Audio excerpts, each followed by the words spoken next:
Matthew Ho is an associate director, Eisenhower Media Network. He's now joining us live on this broadcast. Matthew, thank you very much for joining us at this hour.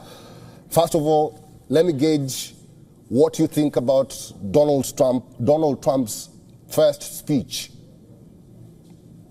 Well, thank you for having me join you. It's a rare thing for the United States to have a second inaugural address not following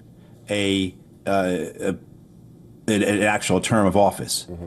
So what we saw was the president coming in for his second term, but with a gap of 4 years. So usually a second inaugural address, the president will speak to the successes and where they see themselves going in the next 4 years. Mm-hmm. And so we had an address here that showed a president coming back into office, something very rare for the United States. None of us have seen this in our adult lives, or in our lives, I should say. And so his tone was different, as your correspondent was just saying. There was a dark tone to it, but then he's going to set it right. So it had the hallmarks of a traditional first inaugural address, where a president comes in, says what's wrong, and this is what I'm going to do about it. But it was his second inaugural address, so it was an oddity. But I think for many of us watching, it was a serious address in the sense that Donald Trump made clear his plans. And unlike a president coming in for his first time, how he's going to act upon them. And I think that's something that we've heard discussed very often, is a difference between this second Trump administration and the first Trump administration, in a sense of how prepared this administration is to get done the things that they've promised. Matthew, talking about preparedness, Trump called his election a reversal of a horrible betrayal. And then today he says America's decline is over. What policy priorities struck you the most? Well, what struck me just in the way he framed his speech, it was very Reagan-esque. It reminded me of Reagan's 1981 inaugural address, his first inaugural address, speaking of, as well as the whole campaign, a new morning in America. And you heard this in Trump's rhetoric about a golden age, a new golden age of America, not just at home, but overseas. And, what you saw Trump saying, I think that was so striking and, again, very serious, is that his speech really resembled many of his campaign speeches in terms of what he says he's going to do, what he promises to do. I'm going to do this, and this is going to get better then. But here he is actually, as the president, reciting his campaign promises, but instead of them just being campaign pledges, they're actual facts now, because he is issuing today hundreds of executive orders to carry out those campaign promises. And you could see them divided up to his benefactors, to his loyalists. Of course, immigration was a huge issue in the campaign this past year, and that's the first thing that President Trump addresses. But then he turns, of course, to the economics, and he talks about the tariffs, the protectionism, as well as expanding access to fossil fuels. And those two things are curious. Right? I'm sorry, go ahead. No, the energy. I was just mentioning some of the things that he did mention, and you were talking about them. These are policy priorities that he's keen to implement in his 100 days in office, and we do understand that he's going to sign 100 executive orders in a short while from now. But going forward, do you think his address on immigration and energy, and also the mention of genders, will go down well with Americans? For some it will, for some it won't. For some, I was going to say the immigration and the energy issues are curiosities in many ways, right? Because what Trump is taking on from President Biden is the reality that President Biden deported more people than Trump did.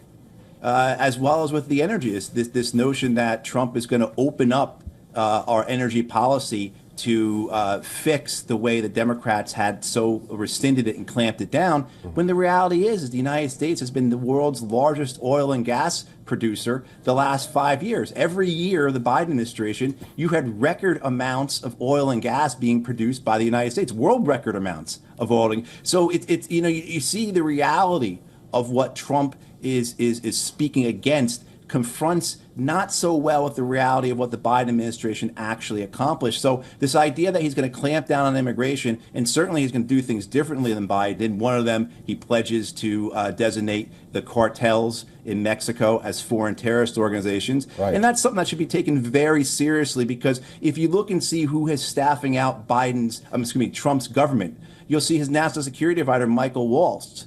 One of the things that Waltz did in Congress last year was to introduce an authorization for military force against Mexico.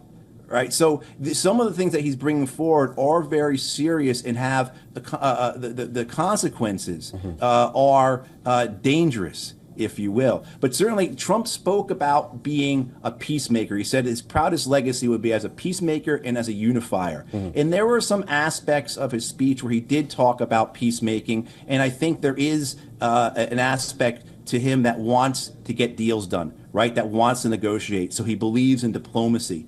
And that's going to run really rough against the people he brought into his government, the people at the Defense Department, the people at the State Department, the people at the National Security Council and the Intelligence Committee, who by and large are hawks who don't believe the United States should talk. They believe the United States should act, and that's often act militarily. So, I mean, there is a lot of disjointedness between what Trump was saying, what he believes should happen, and the reality of what's already happening. But the fact that he is issuing these executive orders, it shows that they're very serious and they are prepared. It's just really a question of how quickly can they get people into the various offices, into the various departments of the government to make these things reality. And your question about as a unit. Matthew, just a pointer there, because I'm going back to the speech that the president made about immigration in the U.S.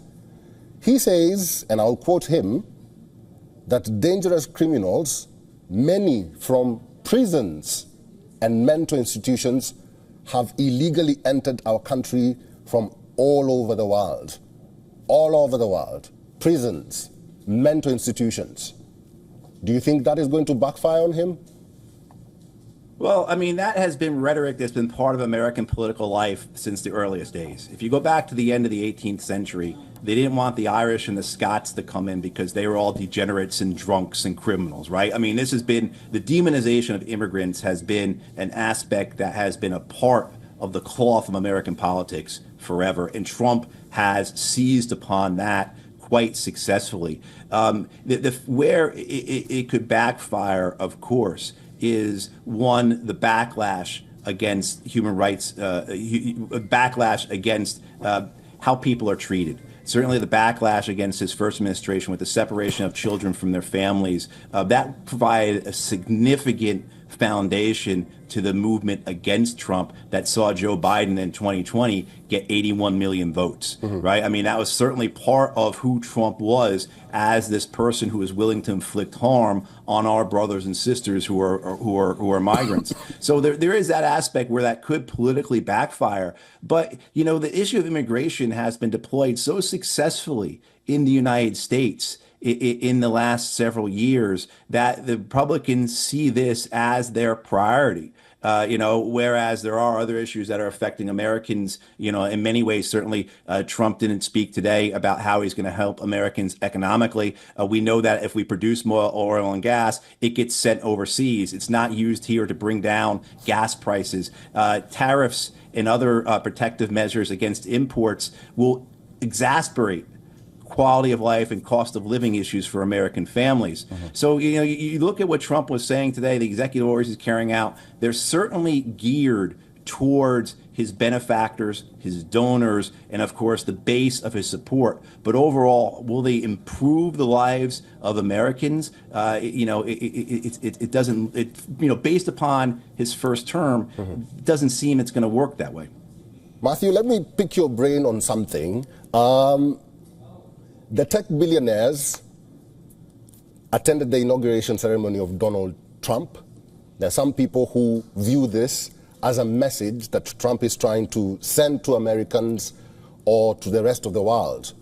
Former President Joe Biden did indicate or did state that in the coming future, America will be led by oligarchs. And now you see this happening. What do you make of all of that? I think President Biden in his last days of office did very much what Dwight Eisenhower did in his last days of office, speak an awful, uncomfortable, but real truth about the United States. When President Eisenhower left office in 1961, he warned about the military-industrial complex and what that would mean for America. And certainly looking back 60 some odd years, most people would agree, yes, America has been dominated by a military-industrial complex, chiefly, as you can see, through its militarized foreign policy, all its wars, direct and indirect, but also, too, its priorities here in the United States. What you've seen, I think, in the last weeks and last months, actually, is many Americans saying, how come we have money to send to wars abroad, but we don't have money to help with the wildfires in California, with the hurricanes in North Carolina or in Florida? And Donald Trump did touch on that in his speech.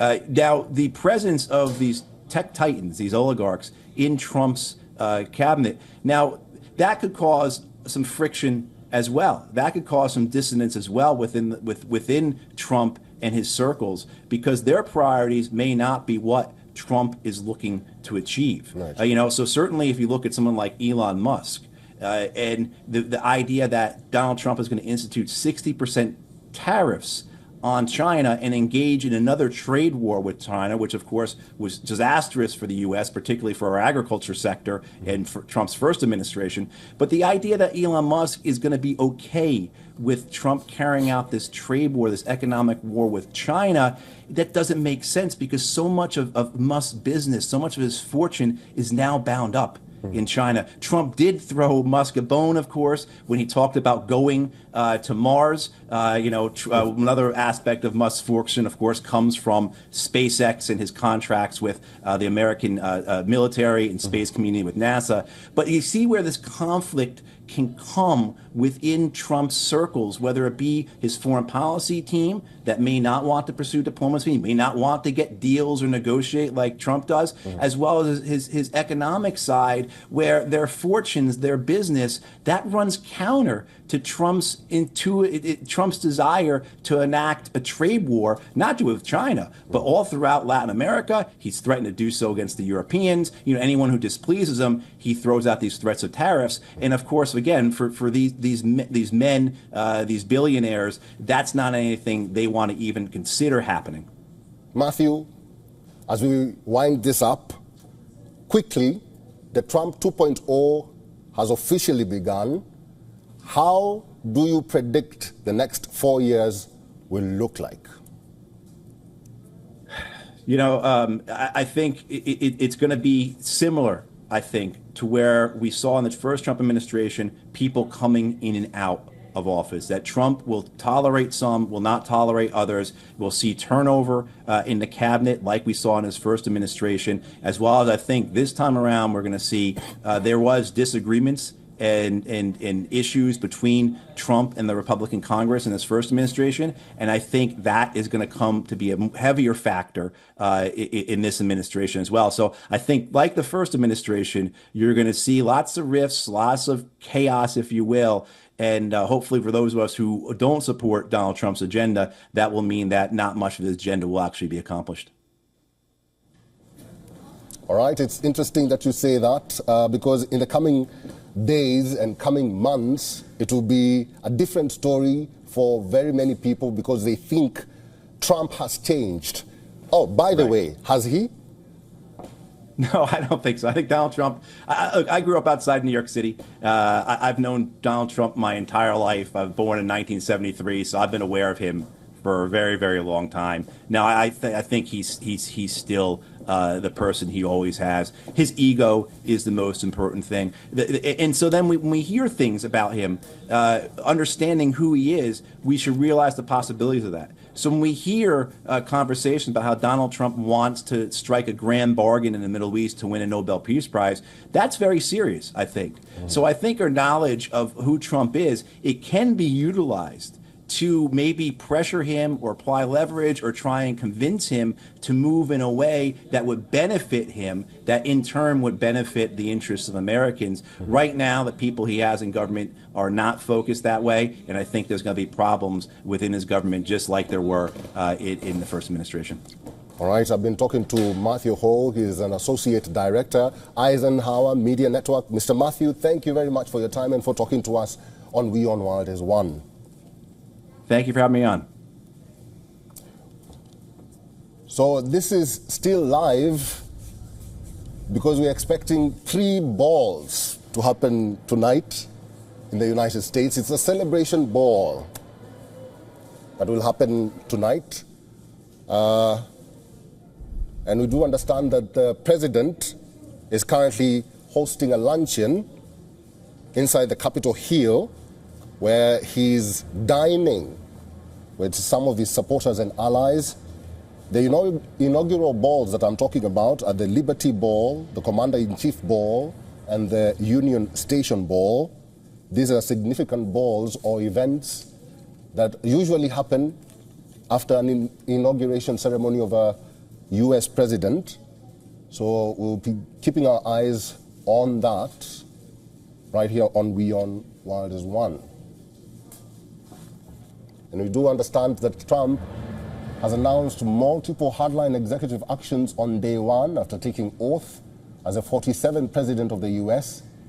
He did hit out at former President Biden for preemptive pardons. So that is a conversation that we'll be having with our guests on this program as we await what happens next in the United States.